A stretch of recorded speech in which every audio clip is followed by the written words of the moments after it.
Chemistry class 9 बाब ॿियों सबक़ अठों electronic तरतीब इलेक्ट्रॉनिक कॉन्फ़िगरेशन। आउं आहियां केमिस्ट्री जो उस्ताद नजीउल्लाह चन्ना। अव्हांखे सिंध स्कूल में भलीकार। असांजे अॼोके लेक्चर जो मौज़ू आहे इलेक्ट्रॉनिक तरतीब electronic configuration. Concept of shells और ऑर्बिट्स, मदारन जो तसवुर। The energy levels or shell or orbit are all possible paths on which electrons are revolving around nucleus. Energy सतहूं, मदार या ऑर्बिट ये सब मुमकिन रस्ता हूंदा आहिनि जन ते इलेक्ट्रॉन मर्कज़ जे चौधारी गर्दिश कंदा रहंदा आहिनि। मिसाल जे तौर ते ही मर्कज़ आहे, पॉजिटिवली चार्ज न्यूक्लियस, उन जे चौधारी ही असां एनर्जी शेल्स चओ या ऑर्बिट चओ या इन्हनि खे तव्हां एनर्जी लेवल्स चओ। इहे उहे रस्ता आहिनि जन ते इलेक्ट्रॉन मुमकिन तौर ते घुमंदा रहंदा आहिनि। ऐं हर हिकु जेको शेल आहे उनखे पंहिंजो पंहिंजो हिकिड़ो अखर जे लिहाज़ खां नालो ॾिनल आहे। Shells are also given lettered names. मिसाल जे तौर ते पहिरियों शेल आहे उनखे के जो नालो ॾिनल आहे, ॿी एनर्जी लेवल आहे उनखे एल जो नालो, ऐं ईअं पोइ वरी एम ऐं एन, पोइ वरी हुजे त ओ, ऐं ईअं उन खां बाद हुजे त पी। Shells are denoted by an integer number.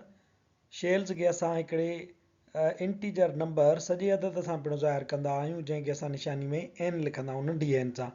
N बराबरि आहे 1 2 3 4 5 6 और 7।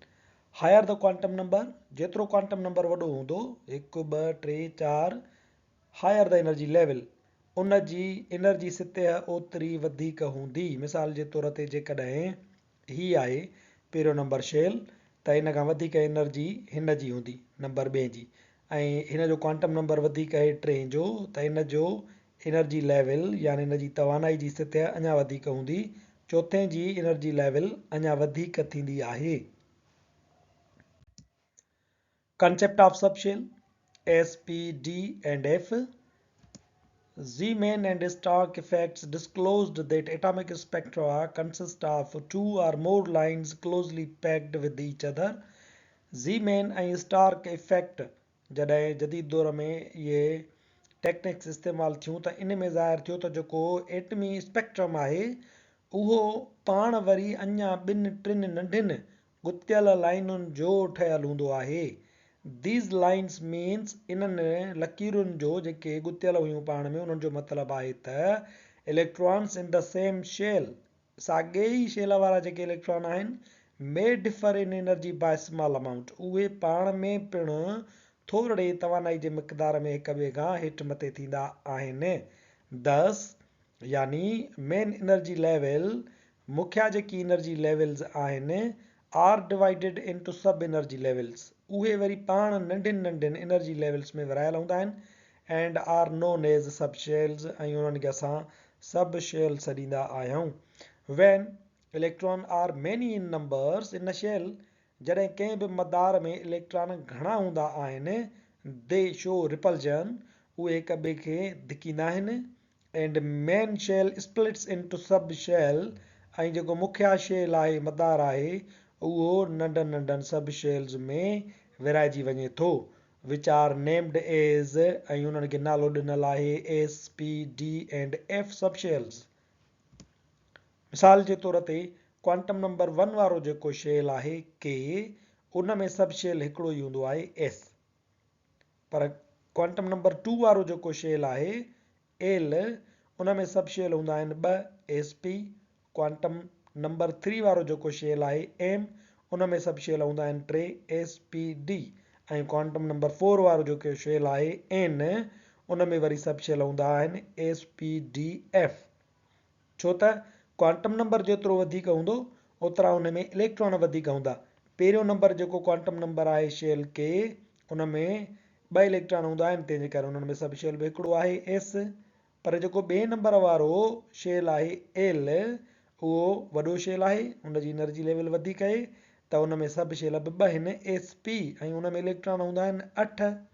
हाणे 2 इलेक्ट्रॉन त हलिया वेंदा एस सब शेल में, 6 जेके इलेक्ट्रॉन आहिनि उहे हलिया वेंदा p सबशेल में ऐं वरी p जेको सबशेल आहे उन में जो 6 इलेक्ट्रॉन हूंदा त उहे 6 इलेक्ट्रॉन हिक ॿिए खे परे धिकींदा ऐं इहो जेको p सबशेल आहे उहो वरी ऑर्बिटल्स में टुटी पवंदो px py pz ऐं पोइ हर हिक वरी इन ऑर्बिटल में ॿ इलेक्ट्रॉन रिवॉल्व कंदा ईअं क्वांटम नंबर 3 जेको शेल आहे m उहो अञा एनर्जी लेवल में एनर्जी स्थिति में वॾो शेल आहे उन में वरी 18 इलेक्ट्रॉन हूंदा त जेको एस आहे उन में 2 इलेक्ट्रॉन हूंदा p में 6 हूंदा d में वरी 10 हूंदा टोटल कंदासीं त 18 इलेक्ट्रॉन थी वेंदा ईअं वरी n शेल में अञा वधीक इलेक्ट्रॉन हूंदा उन जे करे उन जा सब शेल वधीक आहिनि ऐं उन्हनि में इलेक्ट्रॉन पिणु विरहाइजी वेंदा आहिनि त यानी असां सम्झूं था त शेल जेको आहे उहो पाण वरी सब शेल जो ठहियल हूंदो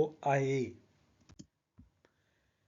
electronic configuration of first 18 elements जेके पहिरियां 18 आंसर आहिनि उन्हनि जी इलेक्ट्रॉनिक तरतीब now we can understand that हाणे इहा ॻाल्हि असांखे सम्झ में अचे थी त the distribution of electrons among the different orbits or shells and subshells according to some rules is known as the electronic configuration of an atom हाणे असां इहा ॻाल्हि सम्झूं था त एटम जी इलेक्ट्रॉनिक तरतीब जो मतिलबु आहे सब शेल्स में ऑर्बिट्स में या शेल्स में कुझु उसूलनि तहत इलेक्ट्रॉननि जी विरासत मिसाल जे तौर ते ही एटम आहे उन जा ही असां शेल्स ॾेखारिया आहिनि हाणे ही शेल आहिनि हिन में ॾिसो पहिरियों शेल आहे ही ॿियों शेल आहे उन में ही टियों शेल आहे पहिरें शेल में घणा इलेक्ट्रॉन रखिबा ॿिए में घणा रखिबा टे में घणा रखिबा इन क़िस्म जी विरासत खे असां चऊं था electronic configuration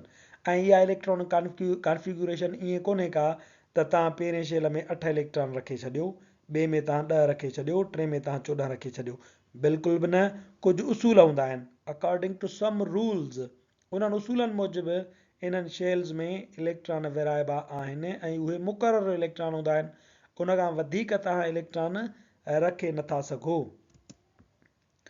whenever we write electronic configuration always remember following points जॾहिं बि तव्हां इलेक्ट्रॉनी तरतीब लिखो त हेठियूं पॉइंट्स तव्हांखे ज़हन में हुजनि नंबर पहिरियों number of electrons in an atom में अंदरि केतिरा इलेक्ट्रॉन मौजूदु आहिनि इहो तव्हांखे ख़बर हुजणु घुरिजे ईअं न थिए जो ऑक्सीजन जे एटम में इलेक्ट्रॉन आहिनि 8 त तव्हां उन में 10 इलेक्ट्रॉन वटि रखे वञो हाणे ऑक्सीजन वटि इलेक्ट्रॉन कुल 8 आहिनि तव्हां उन में 10 नथा रखे सघो नंबर ॿियो arrangement of shells and sub shells according to energy levels जे मुनासिबत सां सब शेल्स ऐं शेल्स जी arrangement number 3 maximum number of electrons for shells and sub shell या शेल में वधि इलेक्ट्रॉननि जो तइदाद केतिरो रखे सघो था जेका ॻाल्हि पहिरियां कईसीं असां त पहिरियों शेल आहे त उन में वधि तव्हां घणा इलेक्ट्रॉन रखी सघो था मिसाल जे तौर ते ऑक्सीजन वटि इलेक्ट्रॉन आहिनि 8 तव्हां जेकॾहिं पहिरें ई शेल में 8 इलेक्ट्रॉन रखे छॾिया त इहो ग़लति थींदो या वरी तव्हां पहिरें में बि 2 रखो ॿिए में बि 2 रखो टे में बि 2 रखो चौथे में बि 2 रखो 8 पूरा कयो त इहो पिणु ग़लति थींदो तंहिंजे करे तव्हांखे यादि रखिणो पवंदो त हर हिक शेल में या सब शेल में केतिरा इलेक्ट्रॉन रखे सघजनि था The maximum number of electrons that can be accommodated in a shell is represented by the formula 2n square कंहिं बि शेल में तव्हां वधि इलेक्ट्रॉन केतिरा रखे सघो था उहो तय थींदो हिन फार्मूला जी मदद सां 2n स्क्वायर जी मदद सां तव्हांखे इहा ख़बर पवंदी त कहिड़े शेल में केतिरा इलेक्ट्रॉन रखे सघो था वेयर हिन फार्मूला में n is the shell number ही जेको n आहे इहो शेल नंबर खे ज़ाहिर करे थो the distribution of electrons in different orbits are as follows इलेक्ट्रॉननि जी विरासत मुख़्तलिफ़ शेल्स में हिन रीति आहे मिसाल जे तौर ते के शेल हाणे इहो आहे नंबर पहिरियों के शेल जेको आहे उहो नंबर पहिरियों ऑर्बिट आहे हाणे तव्हां चओ त n जेको आहे उनजो नंबर छा थींदो नंबर 1 त हाणे असां छा कंदासीं 2n स्क्वायर जेको आहे उन जी जॻह ते असां हाणे n जी जॻह ते रखियोसीं 1 2 1 होल स्क्वायर जीअं ई तव्हां 1 खे होल स्क्वायर छॾाईंदव त 1 ज़रब 1 थी वेंदो साॻियो ई 1 ऐं पोइ 1 खे तव्हां ज़रब कयो ॿिनि सां 1 ॿ कई 2 त यानी पहिरें शेल में के शेल में तव्हां 2 इलेक्ट्रॉन रखे सघो था। ईअं वरी जेको आहे एल शेल उन जो ऑर्बिट यानी नंबर आहे 2 क्वांटम नंबर 2 त n इज़ इक्वल टू थी वेंदो 2 ब्रैकेट में 2 होल स्क्वायर n जी जॻह ते रखियोसीं 2 छो त n जेको आहे एल जो उहो ॿियो नंबर आहे। हाणे ॿिनि खे तव्हां होल स्क्वायर छॾायो त 2 ज़रब 2 ॿ खां थी वियो 4 खे ज़रब कयो ॿिनि सां त जवाबु आयो 8 यानी ॿिए शेल में तव्हां वधि में वधि 8 इलेक्ट्रॉन रखे सघो था। ईअं वरी एम शेल उन जो क्वांटम नंबर आहे 3 त n बराबरि थी वेंदो 3 त हाणे तव्हां रखंदव 2 ऐं ब्रैकेट में n जी जॻह ते 3 होल स्क्वायर टिनि सां ज़रब कंदासीं त होल स्क्वायर ख़तमु थी वेंदो 3 × 9 वरी 9 खे ज़रब कयूं ॿिनि सां त 2 9 18 यानी 3 शेल में 18 इलेक्ट्रॉन रखे सघजनि था। ईअं चोथे में 32 ऐं वरी अॻिते तव्हां ईअं ई n जी जॻह ते शेल नंबर रखंदा वेंदा त तव्हांखे शेल में केतिरा इलेक्ट्रॉन रखे सघजनि था इहा ख़बर पइजी वेंदी। हीउ जेको फार्मूला आहे 2n स्क्वायर इहो तव्हांखे मदद ॾींदो त कंहिं बि शेल में वधि केतिरा इलेक्ट्रॉन रखे सघजनि था। इहा तव्हांखे ॻाल्हि यादि रखणु घुरिजे त 2n स्क्वायर जो फार्मूलो शेल ते लागू थींदो आहे सब शेल ते न। There are slight difference in energy levels of subshells. Subshells ji energy levels में थोरो फ़र्क़ु हूंदो आहे। That way subshell S is filled first. ईअं ई असांजो जेको सबशेल आहे एस उहो सभ खां पहिरियां फिल थींदो आहे देन सबशेल पी एंड ऑनवर्ड ऐं पोइ उन खां बाद वरी सबशेल पी भरबो ऐं पोइ वरी तव्हां डी भरींदव ऐं F भरींदव। The distribution of maximum electrons in subshells is as follows. Subshells में वरी इलेक्ट्रॉन जेके आहिनि वधि में वधि केतिरा तव्हां विराईंदव उहो कुझु हिन रीत आहे। Order of filling of electrons in subshells. Subshells में इलेक्ट्रॉन रखण जो तरीक़ेकार क्वांटम नंबर 1 जेको शेल आहे यानी के उन में हूंदो सिर्फ़ु एस सबशेल त 1s ऐं क्वांटम नंबर 2 जो जेको शेल आहे एल उहो जीअं त ॿिए नंबर ते आहे त उन में सभु शेल आहिनि 2 एस ऐं पी असां लिखियो आहे 2s छो त ॿिए नंबर शेल जा ई सभु शेल आहिनि 2s ऐं 2p। वरी क्वांटम नंबर 3 यानी एम शेल उन में हूंदा 3 सभु शेल ही तव्हांजा 3 थी विया उन में 3s 3p 3d थी वियो। वरी ईअं चोथों नंबर आहे उन जा थींदा 4s 4p 4d 4f ऐं ईअं 5 6 7। हाणे ऑर्डर ई आहे त सभ खां पहिरियां तव्हां 1s भरींदव वरी पोइ तव्हां वापसि मोटंदव तीर खे मोटाईंदव त वरी पोइ 2s भरींदव वरी इन खे वापसि मोटाईंदव त पोइ भरींदव 2p ऐं 2p खां पोइ वरी 3s वरी 3s भरिजी वियो त पोइ वरी असां भरींदासीं 3p 4s खां पोइ वरी 3d 4p 5s खां पोइ वरी हेॾा हीअं मोटंदासीं तीर सां गॾु 4d 5p 6s ऐं वरी पोइ ॿिए तीर ॾाईंदासीं 4f 5d 6p 7s। ईअं असां सबशेल जेके आहिनि उहे फिल कंदा वेंदा आहियूं। ही तरीक़ेकार तव्हांखे सबशेल में इलेक्ट्रॉन फिल करण में मदद ॾींदो ऐं हू 2n स्क्वायर वारो जेको फार्मूलो आहे उहो वरी शेल्स में इलेक्ट्रॉन रखण में मदद ॾींदो आहे। Where coefficient shows the number of shell. ही जेको कोएफिशिएंट आहे 1 2 3 4 इहो असांखे ॿुधाईंदो आहे नंबर ऑफ शेल त ही सभु शेल काएं शेल जो आहे। मिसाल जे तौर ते 3p हाणे कोएफिशिएंट ॾिसो 3 लिखियल आहे त माना हे जेको p सब शेल आहे उहो 3 शेल जो आहे। p जेको ही 2p आहे ही वारो जेको सब शेल आहे p इहो ॿिए शेल जो आहे। कोएफिशिएंट असांखे छा ॾसींदो आहे number of shell. SP are subshells SPDF जेके आहिनि उहे सबशेल आहिनि and superscript is a number of electrons in subshells ऐं सुपरस्क्रिप्ट जेको हिननि जे मथां लिखंदासीं उहो असांखे ॾसींदो त हिननि में केतिरा इलेक्ट्रॉन रखे सघजनि था। मिसाल जे तौर ते असां लिखंदासीं 1s स्क्वायर। हाणे जेको तव्हां लिखो था 1s स्क्वायर त हिन जो मतिलबु आहे त 1s में तव्हां 2 इलेक्ट्रॉन रखे सघो था। ईअं वरी 2s स्क्वायर माना ॿी जेको आहे एस आहे उन में बि तव्हां 2 इलेक्ट्रॉन रखे सघो था ऐं ईअं वरी असां जेकर हिन ते सबस्क्रिप्ट ॾियूं त उहा थी वेंदी 2p6 तव्हां पी में 6 इलेक्ट्रॉन वधि में वधि रखे सघो था। ईअं जेकॾहिं असां हिन ते लिखूं 3D त हिन जी सुपरस्क्रिप्ट आहे 10, यानी तव्हां डी सबशेल में वधि 10 इलेक्ट्रॉन रखे सघो था। ईअं इहा जेका सुपरस्क्रिप्ट आहे उहो असांखे नंबर ऑफ इलेक्ट्रॉन्स अकोमोडेटिंग इन अ सबशेल ॿुधाईंदी आहे। 2 electrons in A subshell, S subshell में वधि 2 इलेक्ट्रॉन तव्हां रखे सघो था। 6 electrons in P subshell, P subshell में 6 इलेक्ट्रॉन रखे सघो था। 10 electrons in D and 14 electrons in F subshell. ही जेको आहे 4F, हाणे हिन में तव्हां वधि में वधि एफ में 14 इलेक्ट्रॉन रखे सघो था। ही वारो जेका टेबल आहे उहा तव्हांखे यादि करणु घुरिजे। एग्जाम्पल किताब में ॾिनल आहे 2.1a, write down electron configuration of an element which has 8 electrons in shells। तव्हां हिकिड़े एटम जी इलेक्ट्रॉनी तरतीब करे ॾेखारियो जंहिंखे 8 इलेक्ट्रॉन आहिनि। हाणे असां छा कंदासीं, ही वारो जेको फार्मूलो आहे उहो लॻाईंदासीं। पहिरियां एटम जे अंदरि छा हूंदो आहे, के शेल। ही वारो हाणे के शेल आहे, नंबर पहिरियों आहे, तंहिंजे करे 2n स्क्वायर जी जॻह ते असां छा रखंदासीं, 2 1 स्क्वायर। इन खे छॾाईंदासीं त 1 1 1, 1 खे ज़रब कंदो ॿिनि सां, 1 2 2, त यानी पहिरें शेल में के शेल में तव्हां 2 इलेक्ट्रॉन रखे सघो था। ऐं पोइ वरी असां वटि अञा इलेक्ट्रॉन बचनि था। तव्हांखे ही ज़हन में हुजे त इलेक्ट्रॉन घणा आहिनि एटम जा, 8 इलेक्ट्रॉन आहिनि। 2 रखियासीं, बाक़ी बचा 6, त ॿियो शेल ठाहींदासीं। हाणे इन में वरी ॿियों शेल आहे एल शेल, हुनजो क्वांटम नंबर आहे 2, यानी n बराबरि आहे 2। त ही फार्मूलो हणंदासीं 2n स्क्वायर, छो त शेल्स में इलेक्ट्रॉन विराइण जी ॻाल्हि थो करे।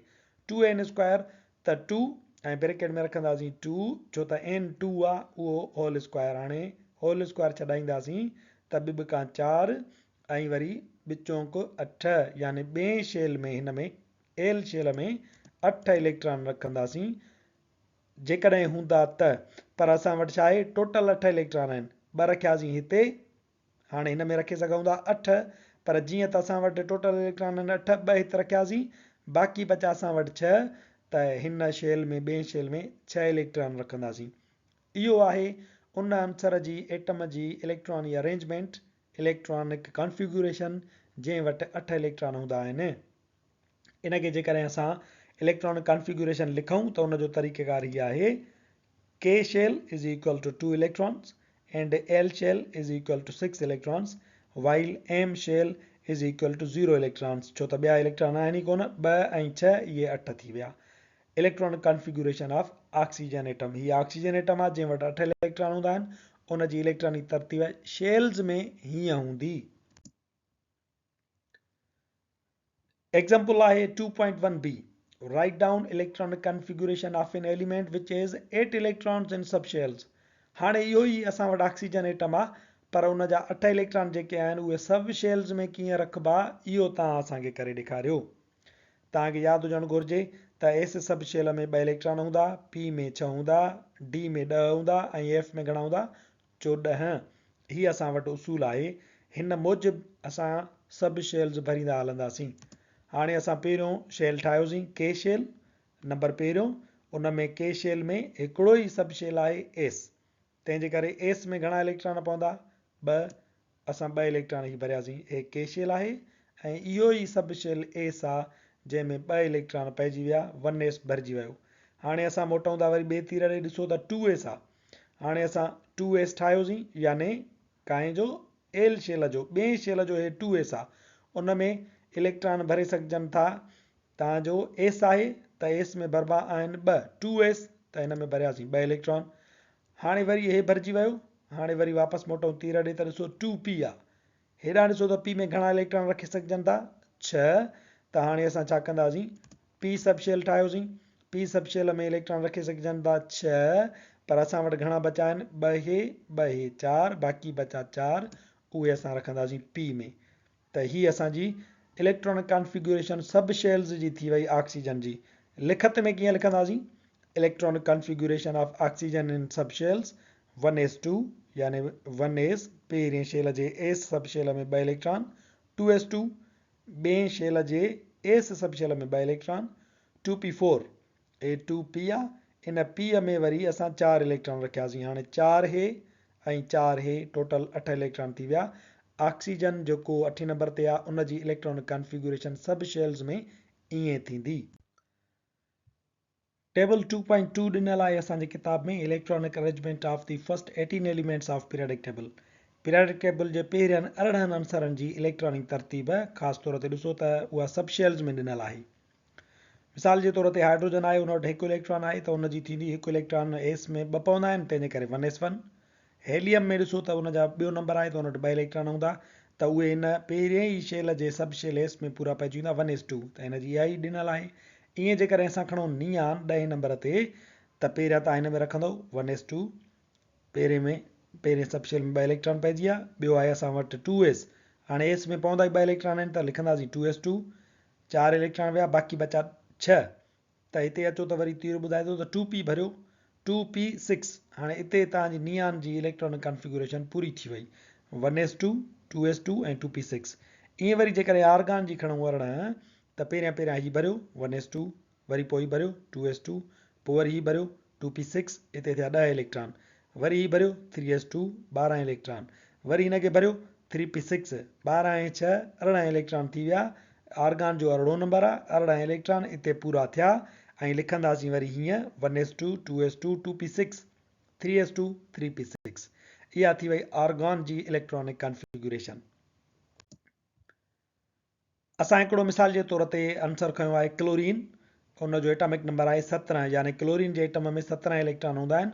उन्हनि जी जेकॾहिं इलेक्ट्रॉनिक कॉन्फ़िगरेशन कयूं त 17 इलेक्ट्रॉन जेके आहिनि उहे हितां खां शुरूआत कंदासीं 1s2, 2 इलेक्ट्रॉन हिते विया, वरी पोइ भरींदासीं 2s2, हिन खां पोइ आहे 2p6, p में 6 इलेक्ट्रॉन पवंदा आहिनि, वरी हिन में 3s ते अचूं 3s2, हाणे 6 हे 2 हे 4 ऐं 6 10, 10 ऐं 2 12, बाक़ी बचा 17 जा 5 इलेक्ट्रॉन। त हाणे असां हेॾे ईंदासीं 3p में हूअं पवंदा आहिनि 6 इलेक्ट्रॉन, पर बचा आहिनि 5, तंहिंजे करे 3p5।